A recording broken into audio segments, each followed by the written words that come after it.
O Allah, guide me among those whom Thou hast guided aright, and preserve me among those whom Thou hast preserved, and befriend me among those whom Thou hast befriended. Bless me in whatsoever Thou dost grant me, and deliver me from the evil of what Thou hast judged. Surely Thou judgest, and none can judge against Thee, and he whom Thou defendest is not disgraced. Blessed art Thou, O Lord, and exalted be Thee above what they set up besides Thee.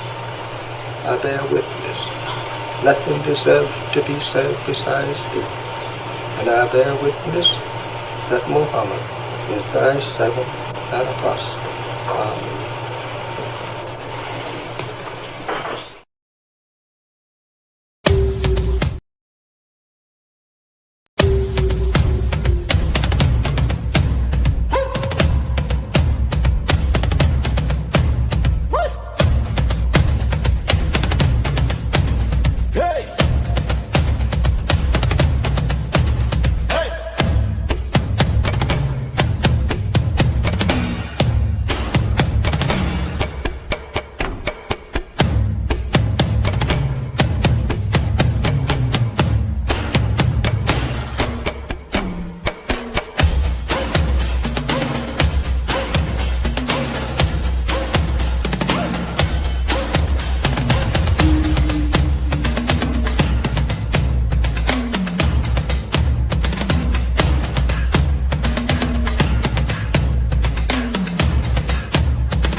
Assalamu alaikum, family. Peace be unto you. Ramadan Mubarak.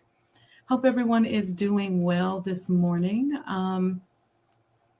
This is going to be a very functional talk about consulting, because many of you have asked me not only about my professional background, some of you who are about to graduate from school are thinking about going into consulting, and some of our businesses that we're building as we're doing for self, we need consultants and advisors. And I think it's important that we just put some knowledge around it, some advice around it, so that we understand what it is and how to utilize it. And so I'm going to share with you a video that I'm going to show, and it's going to just kind of walk you through what a consultant is, what we do, the kind of things that I did when I first started out in my career as a consultant, and how, and then I'll come back after that, and I want to talk to us as business owners about consulting, because the title consulting gets a bad rap because so many people have started to use it and then misuse it.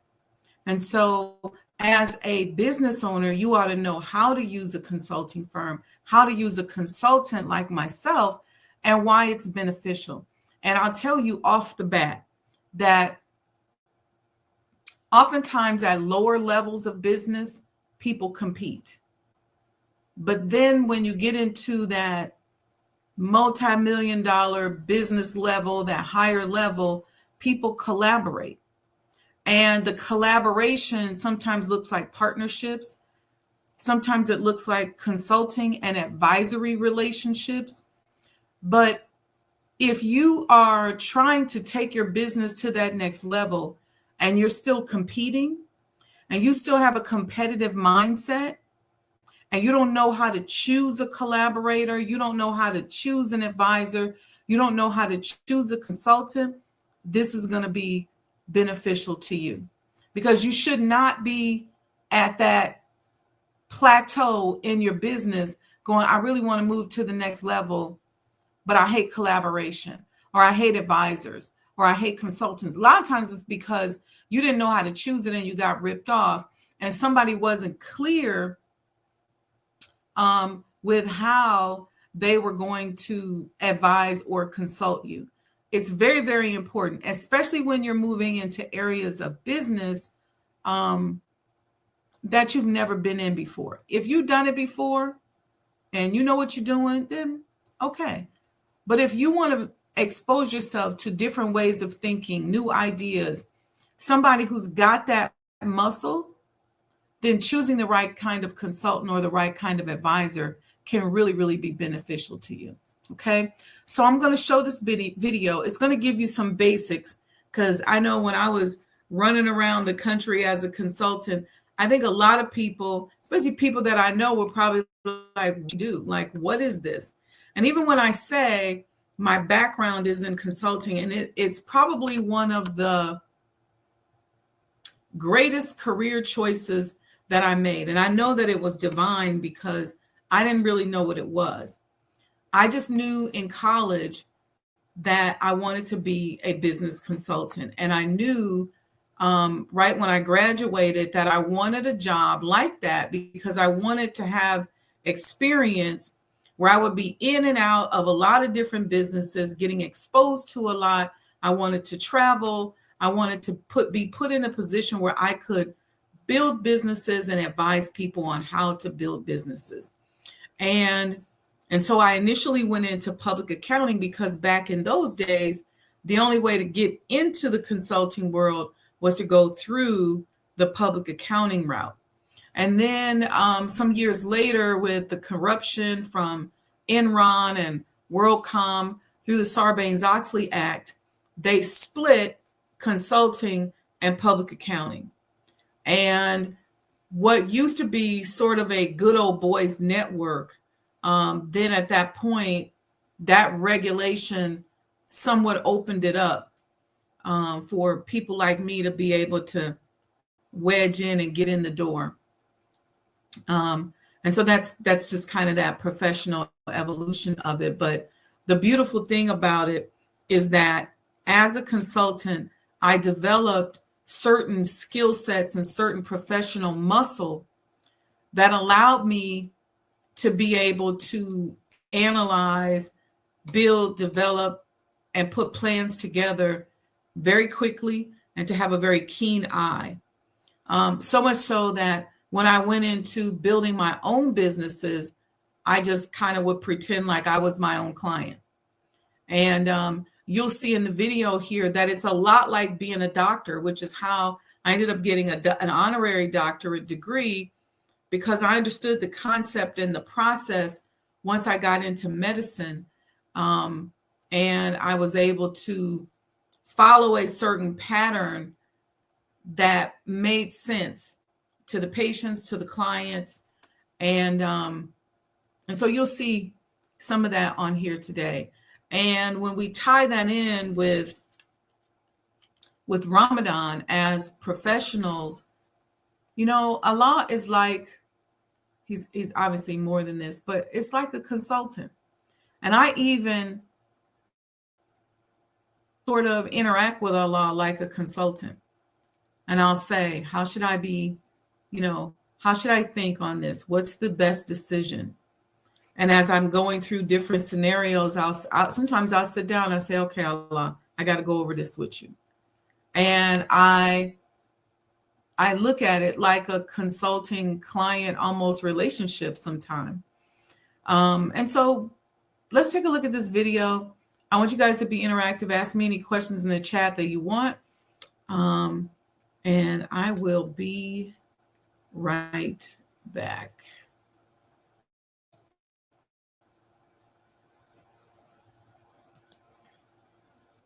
Or want to know what consulting is, in this video, I'm going to cover everything you need to know. So what exactly is consulting? You might have heard of names McKinsey, Bain, BCG, Accenture, Deloitte. But what do these firms and consultants actually do?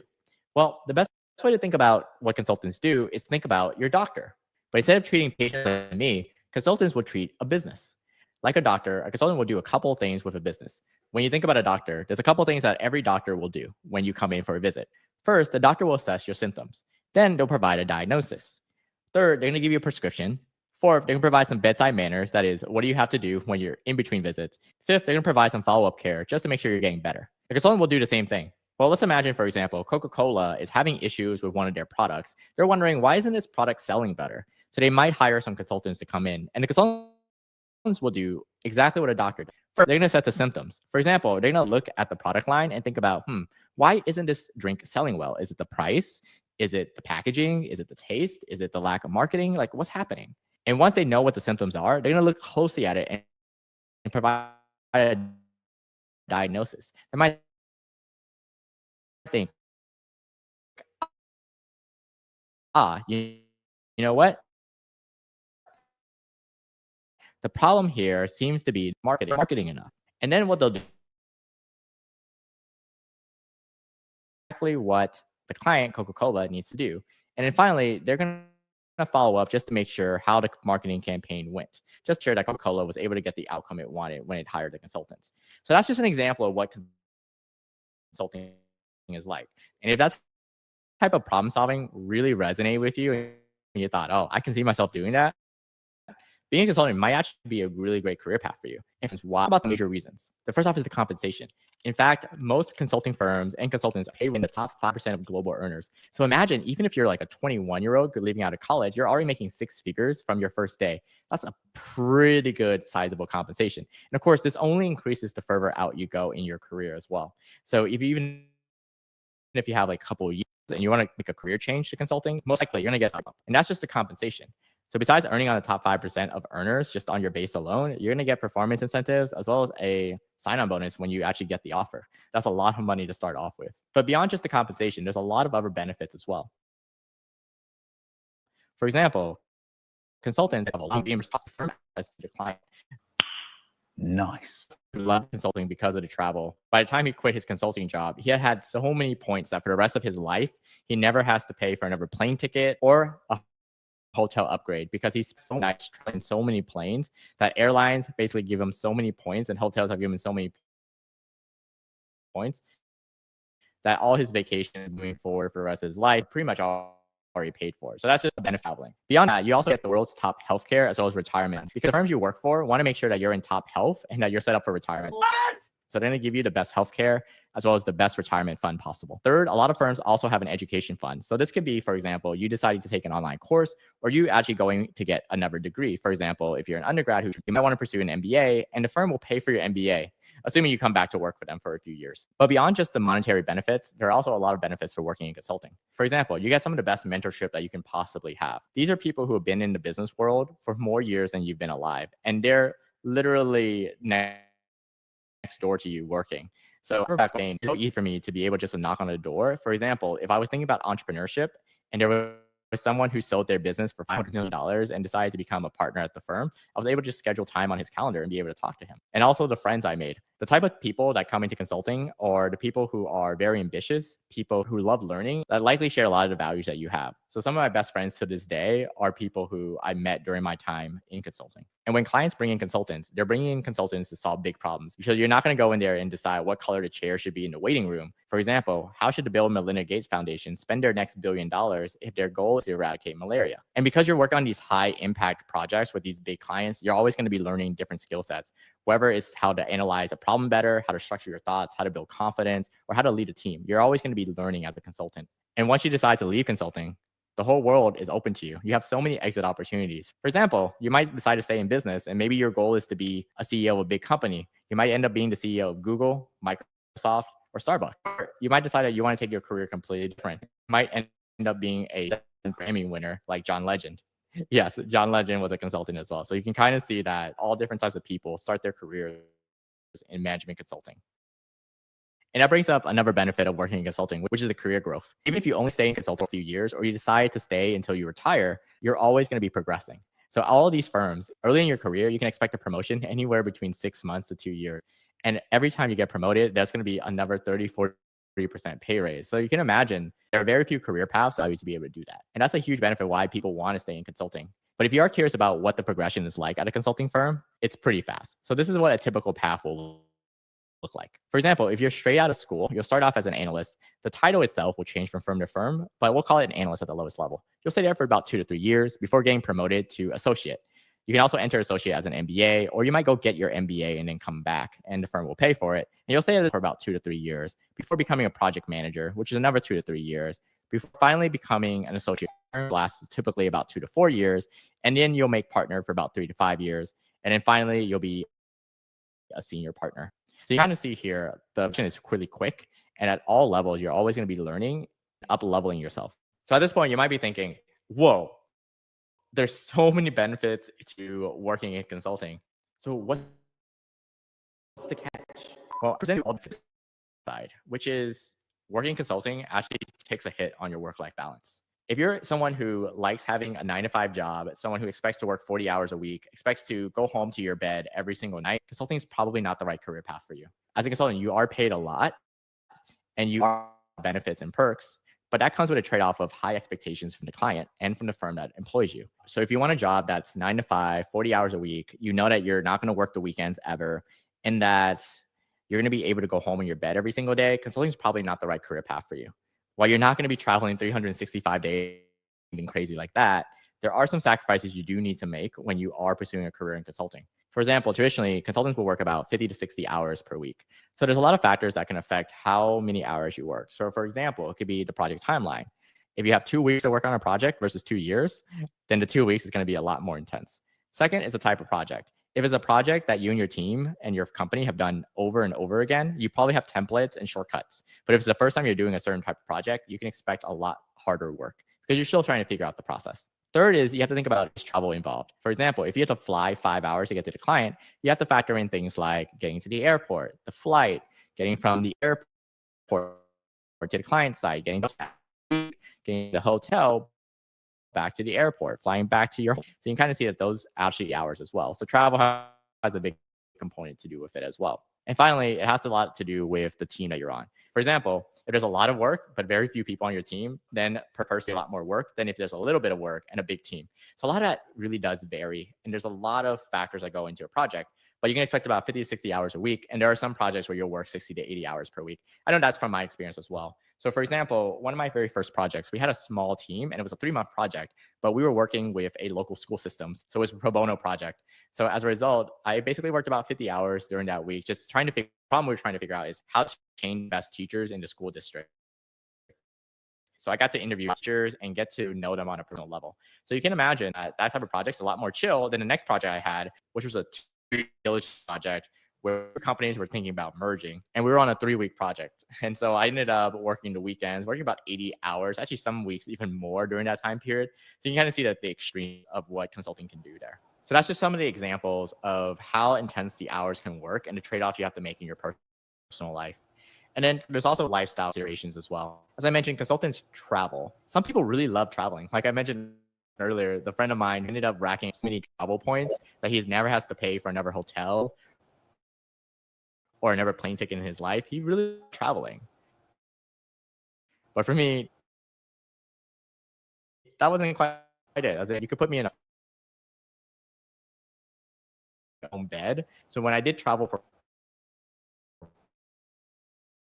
projects, it was a negative on my lifestyle versus a plus. But again, every person varies on that. But I just want to be transparent with that. Travel isn't glamorous for every single.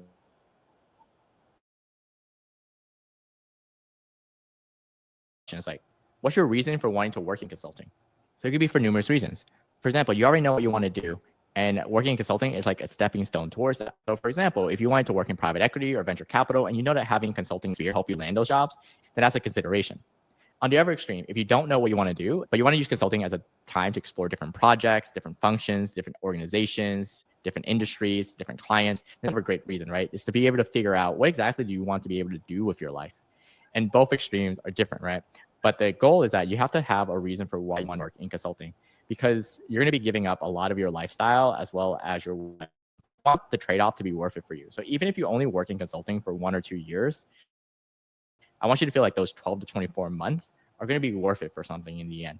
So again, that's what if you're deciding if consulting is for you, is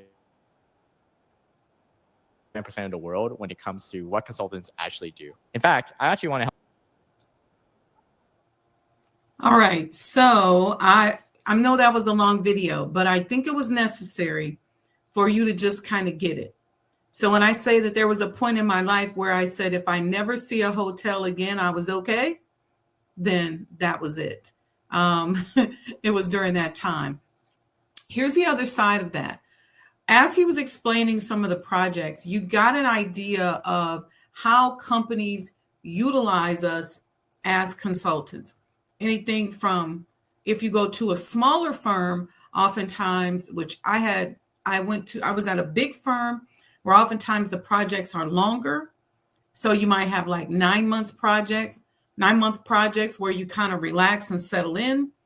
But I also was with small firms, and then I also did my own independent consulting. And there sometimes you tend to get the short projects because you may land clients that don't have a lot of money. You got to get in and get out. You got to really dedicate to them. And so, like he said, in a 2-week period, you might put in 100 hours. So it really just kind of depends. Now, on the business side, why do you want somebody like us? You want somebody who can come in and help you solve your problems, but who can think outside the box. Somebody that has the ability to come in, help you navigate and reach your goals. Your goal may be like, look, we're going through this merger, but we don't want to spend a lot of money merging. Or we're going through this merger, but we want to make sure that we're properly handling our staffing.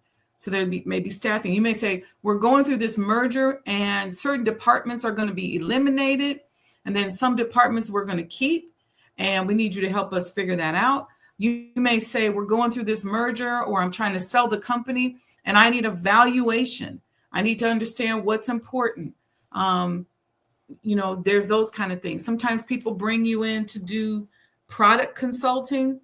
It varies. I've had situations where the firm would say, hey, we got a client who wants to make a smooth transition because they got to get rid of their CFO. And they want you to come in and put a plan together on how to get rid of the CFO. And then I did so good with putting the plan together, they asked me to be an interim CFO. And so I stayed at that place for about 9 months. That happens also. For me, I love the variety of consulting. You kind of get addicted to it. So while a lot of my friends were taking jobs where they may have done a lot at that company, but they weren't at the same company all the time. The other piece about consulting is that it will help you break out of your safety zone. If you're a person who can't function unless things are really comfortable and really safe, going to a consulting firm is probably one of the best things for you, because you're always going to be uncomfortable. You're always going into new environments. You're going into new spaces where you don't know people. Sometimes people don't want to see you. Sometimes people don't like you. Sometimes they're really nice. It really just depends on the client.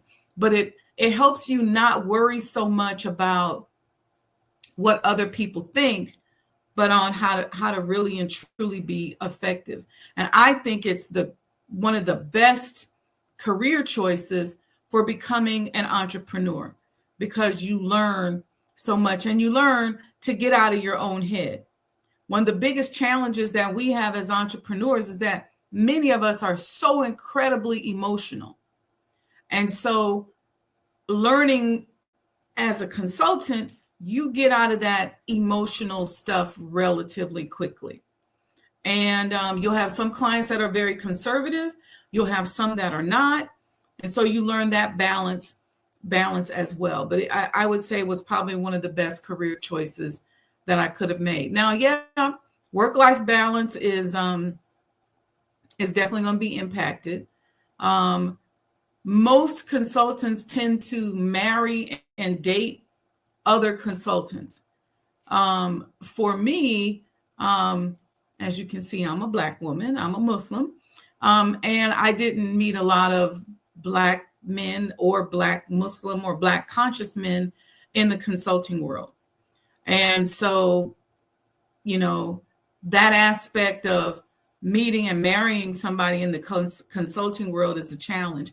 And then if you are dating or with someone outside of the consulting world, they may not understand what you're doing and who you doing it with and why you moving around like that. They just may not get it, especially if you end up being with someone who's more of a traditional 40-hour-a-week working person. They're not going to really understand how some days, some weeks you're nice and smooth. You got a short client and you could take Thursday and Friday off. And then some weeks you got this big client, you got a giant deadline, and so it just depends. All right. As a business person, learn how to analyze and utilize consulting, collaborators, and partners in your business. Think about it this way. If you knew how to take the business to the next level, you would have done it already. If you knew how to solve all the problems in your business, you would have done it already. If you had time to do it, you would have done it already. This is why, you see the Millionaires Club, you see the Billionaires Club. There's all these places where people have advisors and they have friends and they put people on their board of directors. One of the biggest things that smart companies do is they put people like us on their board of directors.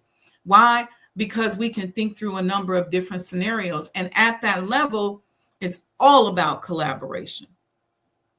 When I meet business people that are still competing, I know that they're at another level. You've got to move from competition to collaboration. And one of the last things that I would say about that, also just to help from an advisory standpoint, to help you understand how important it is to have a consultant. Oh, and you can negotiate rates. If you can just say, hey, I got $1,500 to pay a consultant to help me do X, Y, Z. And then the consultant can tell you what they can do for you. Make sure that person has a background. Either they're a subject matter expert in a particular subject, or they have a background as a consultant. Because here's the problem. A lot of people may be a marketing expert. They may be a financial expert, but they don't know how to consult and work and interact with a client. They don't know how to go in and assess. Their bedside manner isn't that good. It's like going to a doctor. He may be a cancer specialist, but he got horrible bedside manner. And so he's not handling you properly. He's not speaking to you properly. You're uncomfortable. And so you may not get the best benefits out of that expertise. As opposed to if you had gone to someone with better bedside manner, you may accept the diagnosis and the medication and things like that better. All right. But advising, get that in your business. Join groups. One of the things we're going to be doing this summer is having these Mind of an Entrepreneur and Do for Self mastermind groups where you can come together with other like-minded business people in these settings. Many of them are going to be at Sajdah House.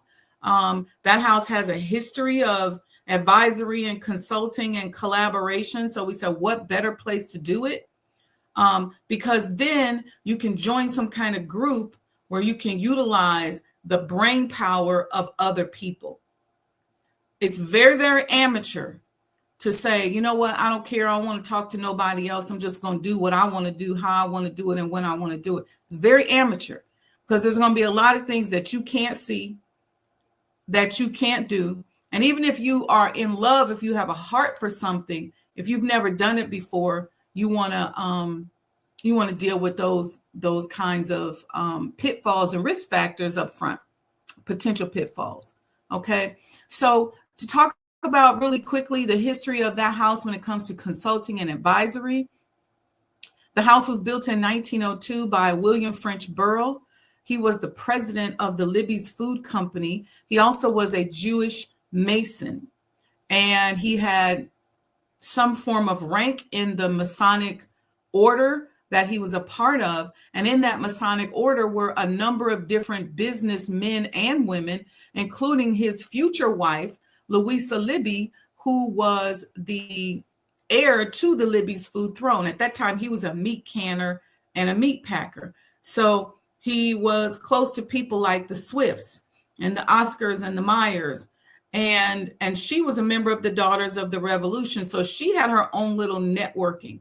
They built this spiritual home with all of these different spiritual elements in it, because what they wanted to do was make sure that as they brought their friends in who were building businesses as they migrated to Chicago, they wanted a spiritual place so that they could get the most out of their consulting, advisory, cooperative economics, and collaboration. And so when we look at some of the manifest of the visitors at the house, you saw the Spiegels, the Hoovers, the Goodyears.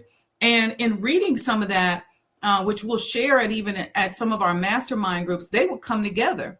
And let's say you are part of the group and you're Mr. Goodyear and you got a problem with your rubber supply, then other people at the table are going to come together and try to help you figure out how to solve your supply problem.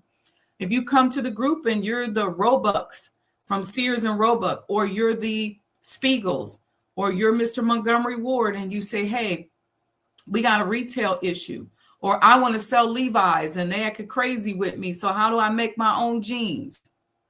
Then you bring it to the group, and the group, in a form of like a cooperative economics, advises you. The requirement is just that you give back. And they dined together, they hung out together, they partied together, and it became a lifestyle. And they built these massive businesses right from that house. And then in 1952, the Honorable Elijah Muhammad bought the house.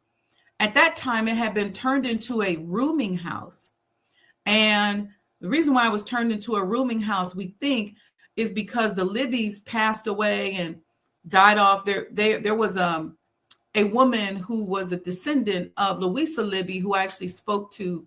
And once they left, I guess the house became something that they would use for migrants who stayed there, because it has a lot of ensuite bedrooms. When the Honorable Elijah Muhammad came there, more people, leaders, iconic figures in the civil rights community came to that house than any other property in modern day Black history, coming to at the foot of the Honorable Elijah Muhammad to interview him, to get advisory, for him to consult on projects and issues from politics to education to health to civil rights, you name it, to entertainment, to sports, and sometimes just interpersonal things. I've heard so many stories about people say, I was going through a divorce and the Honorable Elijah Muhammad consulted me right from that house. I was addicted to drugs and he helped me. And so there's so many different, so much historical epigenetics in the energy and the fibers of that house, that these types of things where we do collaboration and consulting and advisory work, we want to be able to do from there so that people are leaving there feeling more empowered, more whole, and knowing something of the great history so that we move out and continue to uplift the work in the name of the Honorable Elijah Muhammad. And so with that, we put a lot of spirit, a lot of prayer into the careful restoration and renovation. And when you come there, you will see that it is really, really sacred space. And it's been handled like that ever since the very beginning, continues to be handled like that. And so for that reason, I believe the house blesses us.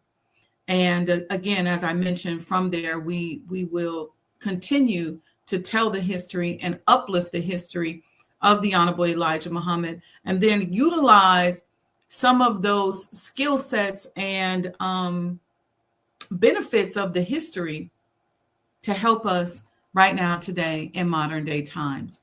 So that's my talk today on consulting. I'm going to be doing possibly a special show very soon. There's a few things that have taken place that I want to share. So I apologize for my energy being a little bit down, but I'm navigating through it, and I'll talk to you all about it possibly tomorrow. I'll be ready. We'll see. Okay. So with that, family, support the network, support what we're doing. You can Cash App Sajdah Enterprises. If you have graduates that you want to pay them to have a consulting session with me, if you pay for one session, I'll give you one for free. I've been getting a lot of students who are either graduating from high school or college who are just trying to get some advice on how to move forward with their career, which is also very important. You don't have to play Russian roulette, I know, like I did. I always wanted to be in business, studied business all my life. My parents supported me in business by bringing me documents, and it was just a whole support network. But then I went to school because my counselor told me I had such good grades. She said, you should either be a doctor or a computer engineer. And so I went and majored in computer engineering. And when I majored in computer engineering, I got into the engineering college and I did an internship, and I was like, ugh, I don't really like this. And then I ended up going into finance and accounting and then rolled on from there. But the beautiful thing is that everything that I thought about majoring in, I utilize today. So I must have been really digging deep into my spirituality, because first I thought about being a psychiatrist. And I do a lot of coaching and consulting and motivation and all of mindset stuff today. Then I thought about computer engineering, and the engineering has helped me my entire career, not only as a consultant, but as a developer in real estate. And then I went into finance and accounting, which I utilize often.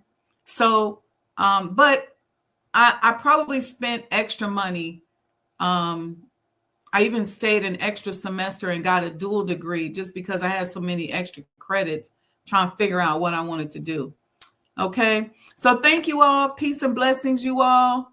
Peace and blessings, Mom. Thank you for joining. Ramadan Mubarak. There is a LinkedIn user says, great talk. Always wanted to know the in and out about this topic. Thank you. And Brother Reginald Muhammad is here, says, wa alaikum salam, Ramadan Kareem. Thank you. Thank you. And thank you to those of you who I can see who are here, who are being shy. All right, family, make a donation. We're asking everybody to give $25 to the cause, to all the work that I'm doing. I try not to charge a lot. Even during Savior's Day for admission for the house, it was only $25. Probably should have been more than that, but I wanted to be sensitive to Savior's Day and all of us traveling. And I want to keep the price down because I want to make it accessible. We just ask that you respect what we're doing. We're going to be doing some youth day camps and boot camps this summer. So make sure you go to the website, Sajdah Enterprises. and sign up. So, because we're carefully selecting the youth, it's not going to be a thing where we open the floodgates and the babies get to come in there and act ratchet and do a hookup and all of that stuff. We are carefully selecting people, and it'll probably only be somewhere around 20 or so students. So that's something for you to keep your eyes open for, and some of the other events. But we're asking everybody to give $25 today. Just go to Cash App, Sajdah Enterprises, give that $25, and that will help us as we move forward with so many things. This is a very expensive endeavor. And of course, if you want to be a sponsor, sponsorships start at $2,500. And if you email me, email address is going across the bottom, sajdahhouse@gmail.com. I think it's going on there. But if you email me, or if you go on the website and just make an inquiry, I can send you a sponsorship opportunity deck. You get an opportunity to have your name on a plaque that will be there in forever, for as long as the museum lives. Your name will be on that plaque. You see this oftentimes at museums, and we have different levels of sponsorship, but it starts at $2,500, only $2,500. So this has been a huge project, and we want to give everybody an opportunity to participate and have their name proudly displayed in the space. And we're going to start working on those plaques and things like that this summer. And we want you to get in. Okay. We have event sponsorships as well, but we can send you that sponsorship deck. Just go in, make an inquiry, and we can talk about that. I'll be happy to do a Zoom call with you and walk through the opportunity deck, help you customize something. This has been great for if you have a relative who's been a pioneer, or you want to sponsor a pioneer and say, hey, I want them to have their name in the house. It's also great if you are a pioneer and you have archives that you want to donate. We've had that happen as well, where some of our pioneers have become donors, and they've donated some of their items, their Nation of Islam items, and we've made them sponsors as well. So we can be creative. It's our thing to do. We can do it the way we want to do it. So in the meanwhile, give your $25, go to Cash App, Sajdah Enterprises. And if you want to give more, certainly we welcome that as well. All right, family, peace and blessings. Love you all. Visit our virtual gift shop, and we'll see you soon, inshallah, tomorrow morning, 6 a.m. Peace and blessings.